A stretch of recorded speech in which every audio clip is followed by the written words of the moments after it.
자, 일단 그 배우자 명의로 되어 있던 땅을 딸에게 매매하는 과정에 대해서 묻겠습니다. 아버지가 딸한테 돈을 빌려주고 딸은 그 돈을 가지고 엄마 땅을 샀어요. 이 거래가 이상하잖아요. 사실상 이제 매매가 불가능한 그런 상황이 있었습니다. 그 그런 부분에 급박한 대해서는 상황에서 예. 딸에게 매매가 이루어졌다는 점 말씀드립니다. 꼭 그걸 매매해야 되나요? 다른 사람에게 팔아야 되나요? 그대로 가지고 있으면 되잖아요. 가격도 오르고 좋은데 왜 굳이 팔아야 돼요? 국민들께서 납득할 수 있는 답변을 하세요. 그 증여세를 절감하기 위한 것이라고 보이는데 맞습니까? 솔직히 맞으면 맞다고 인정하고 국민들께 사죄를 구하셔야 됩니다.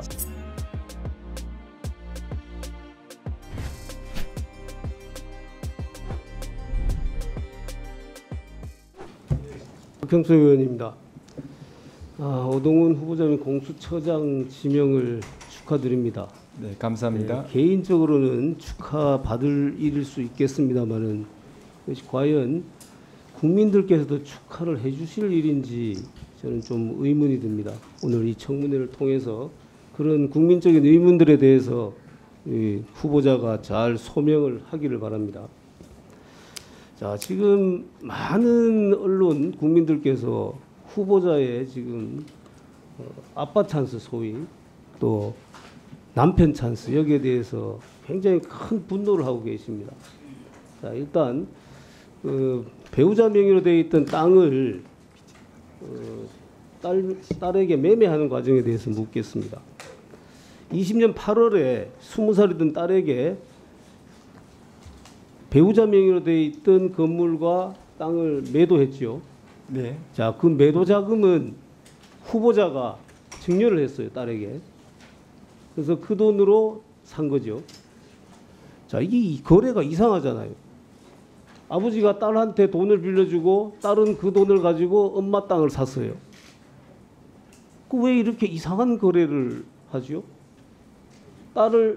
딸한테 어머니 명의로 되어 있는 그 땅을 증여하면 되잖아요. 아버지가 증여하나 엄마가 증여하나 똑같은 거잖아요. 왜 그렇게 했죠? 먼저 딸이 부동산 취득한 것과 관련돼 가지고 국민 여러분께 좀 심려를 끼쳐드린 점에 대해서 매우 송구하게 생각합니다. 간단하게 말씀드리면 제가 한 6억 정도로 평가한 그 산성동 주택에 대해서 지금 어떤 제3자한테 매매를 했습니다. 그런데 그 가계약 상태에서 파기가 되는 좀 급박한 상태가 벌어졌고 또 그 2020년 9월 초순에 그 관리처분 계획 인가가 나가지고 그 다음부터는 사실상 이제 매매가 불가능한 그런 상황이 있었습니다. 자, 그 그런 부분에 급박한 대해서는, 상황에서 예. 딸에게 매매가 이루어졌다는 점 말씀드립니다. 아니 그게 왜 급박한 상황이에요? 그건 이따가 충분히 설명을 하세요. 근데 제가 볼 때는 그게 급박한 상황이 될 수 없는 게 꼭 그걸 매매해야 되나요? 다른 사람에게 팔아야 되나요? 그대로 가지고 있으면 되잖아요. 가격도 오르고 좋은데 왜 굳이 팔아야 돼요? 다른 사람한테 팔아야 되는데 그러면 딸한테 왜 팔아요? 딴 사람한테 팔아야지. 가족한테 팔 이유가 없잖아요. 그 부분은 제가 볼 때는 납득이 잘 안 돼요. 다시 한번 그 부분에 대해서는 후보자가 곰곰이 생각을 해보고 국민들께서 납득할 수 있는 답변을 하세요. 제가 납득할 수 없는데 국민들께서 납득이 되겠습니까? 자, 저는 이렇게 한 이유가 뭐냐면은 후보자가 이렇기 때문이라고 생각해요. 그 땅을 딸에게 증여하면 땅이 지금 아까 얘기한 대로 그 가치가 6억 정도 됐다 그러잖아요. 그러니까 6억에 대한 증여세를 내야 되는 거예요. 그런데 지금 돈은 지금 딸한테 빌려준 거는 지금 3억 5천인가 빌려줬죠. 네. 네. 그럼 그 3억 5천만 증여한 것에 증여세 내면 되는 거예요. 그러니까 이 증여세에서 차이가 있기 때문에 이런 방법을 써 이상한 거래를 한 거예요. 아빠 돈을 빌려가지고 엄마 땅을 사는 이상한 거래를 한 이유가 그 증여세를 절감하기 위한 것이라고 보이는데 맞습니까? 솔직히 맞으면 맞다고 인정하고 국민들께 사죄를 구하셔야 됩니다. 제가 그런 거래 형식을 택한 것은 세무사한테 그 상의를 받아가지고 지금 제가 3억 5천 증여하면서 그 증여세를 4,850만 원을 냈는데 그런 여러 가지 부담이 있는 상황에서 좀 어떤 합리적인 거래로 세무사가 그렇게 자문을 해서 거기에 따랐습니다. 합리적인 거래가 아니라 세무사가 이렇게 하면은 절세를 할 수 있다고 얘기를 했겠지요. 안 그렇습니까? 네. 그렇게 말씀하셔야죠. 그렇게 솔직하게 국민들께 얘기를 하고 이해를 구하고 양해를 구해야죠. 그걸 세무사가 합리적인 방법으로 충고를 해줘서 그렇게 했다. 그렇게 하면 국민들께 납득하시겠습니까? 그런 부분 절세가 이루어진 부분에 대해서는 국민 눈높이에 맞지 않는 점에 대해서 사죄하는 바입니다. 예. 자, 그리고 지금 배우자의 지금 운전 부분에 대해서도 많은 지금 논란이 있어요. 일단 배우자가 실제로 운전을 했는지 안 너무 했는지가 좋아하면 안 되죠. 굉장히 중요한 문제입니다. 지금 후보자 그 부분에 대해서 자료를 내지 않고 있다고 야당 의원님들께서 얘기를 하고 계신데 저도 이 부분 자료는 반드시 제출해야 된다고 생각해요. 이걸 제출하지 않으면은 자 만약에 근무하지 않았는데 근무한 것처럼 법무법인을 속여서 급여를 받았다라면 사기죄가 되는 거잖아요. 자 그렇게 근무하지 않는 상황을 다 알면서도 법무법인에서 급여를 지급했다. 그러면 법무법인 돈을 횡령한 게 되는 거예요. 이거는 법률가이니까 후보자께서도 잘 아실 겁니다. 이런 형사법상 문제될 수 있는 사안에 대해서 자료를 제출하지 않으면은 그런 오해를 계속 받게 되는 것이잖아요. 저도 이 부분에 대해서는 반드시 자료를 제출해야 된다고 생각합니다. 자, 그리고 이 부분은 저는 참 듣도 보도 못했습니다. 부인을 운전기사로 채용을 해서 급여를 지급받도록 한다. 제가 아는 변호사님들 중에서 부인이 같이 근무하는 분들이 있다고 그래요. 그 왜 그렇게 하느냐? 처음 개업을 하다 보니까 너무 불안해서 이게 과연 내가 다른 사람들을 고용을 해서 사무원을 고용해서 할 때 그 월급을 내가 줄 수 있을까?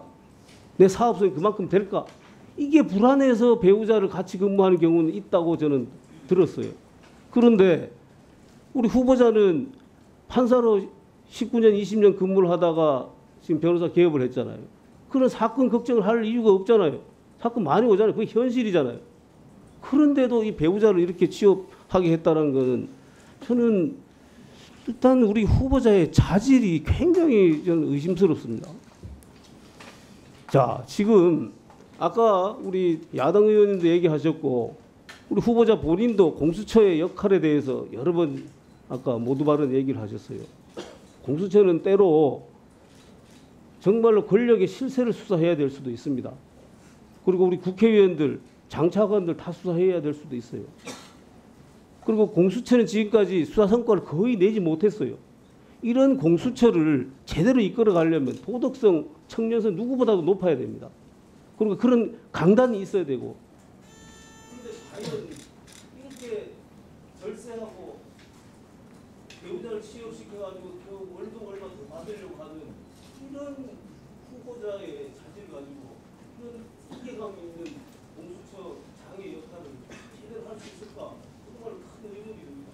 이 부분에 대해서 말씀해 주세요. 위원님께서 지적하신 관련돼 가지고 지금 그 운전기사 등 그다음에 송무 지원으로 그 취업하게 한 부분에 대해서 국민 눈높이에 맞지 않는 부분과 관해서 제가 굉장히 송구하게 생각합니다.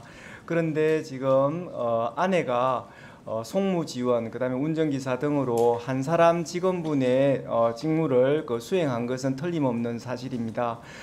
제가 그 운전기사로 채용했을 때는 2019년 10월 7일 날 좀 제법 큰 교통사고가 나면서 그 이후에 좀 치료를 받고 퇴직 처리를 했습니다.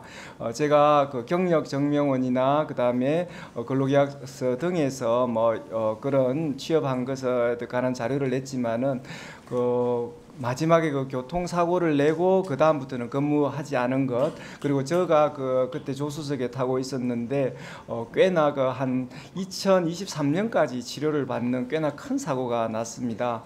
그래서 그것 때문에 퇴직 처리를 했고, 그때 수원구치소인가 그다음에 수원법원인가 가면서 사고가 났고, 그런 교통사고 자료에 관한 그 자료를 위원님께 꼭 드리도록 하겠습니다. 그래서 저의 처가 여러 가지 그 초기에 그 법원과 구치소를 오가면서 운전 업무가 많이 필요할 때 그런 부분을 도와줬고 한 사람분의 직원 역할을 했다는 점에 대해서는 틀림없는 사실로 말씀드립니다.